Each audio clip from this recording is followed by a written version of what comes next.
Welcome to dance flexing channel में स्वागत है। हाँ गाइस, तो हर बार की तरह इस बार भी आप लोगों को वन स्टेप सिखाने वाला हूँ 1 मिनट के अंदर। तो आप लोग बिना वीडियो रोके पूरा वीडियो अंत तक देखिए। अगर थोड़ा सा वीडियो चलेगी तो प्लीज लाइक और सब्सक्राइब कीजिएगा और प्यारा सा जो कमेंट कीजिएगा। तो चलो वीडियो में देखते कैसा है। तो गाइस, आपको ऐसा होना है और मैं हर वीडियो में बताया सबसे पहले आपको पैर चलाना सीखना है। तो सबसे पहले आप जो पैर है ना, ये अपना धीरे धीरे ऐसे कीजिए। अगर आप लोग नए हो तो धीरे धीरे ऐसा कंटिन्यू प्रैक्टिस के लिए आ जाएगा। और उसके बाद में आप फास्टिंग भी कर सकते हैं। तो पहले आप लोगों को थोड़ा प्रैक्टिस करना है इस तरह से, उसके बाद आपका पैर ऑटोमेटिक चलने लगेगा। तो सिंपल सा ऐसे करना है, ऐसे 1 2 3 4 5 6 7 8। तो देखो, कंटिन्यू प्रैक्टिस करने से हमारा पैर इतना फास्ट चल सकता है।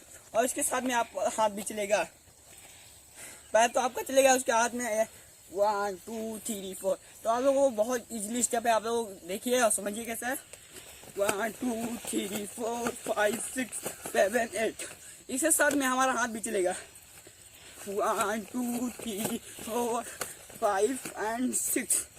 देखो यहाँ पे मतलब जगह थोड़ा कम है तो उस वजह से नहीं हो पा रहा है। फिर आप लोग देखिए बस ऐसा 1 2 3 4 5 6 7 8। तो ये मेरा 1 स्टेप कंप्लीट। आप लोगों को बहुत उम्मीद करता हूँ समझ में आया होगा। हम तो थके हैं। आप लोग यार प्लीज बताइए वीडियो कैसा है। अगर अच्छा लगे तो प्लीज लाइक और सब्सक्राइब कीजिए और प्यार से कमेंट जरूर कीजिएगा। तो आज का वीडियो इतने मिल गए नेक्स्ट वीडियो से, तब तक के लिए बाय बाय।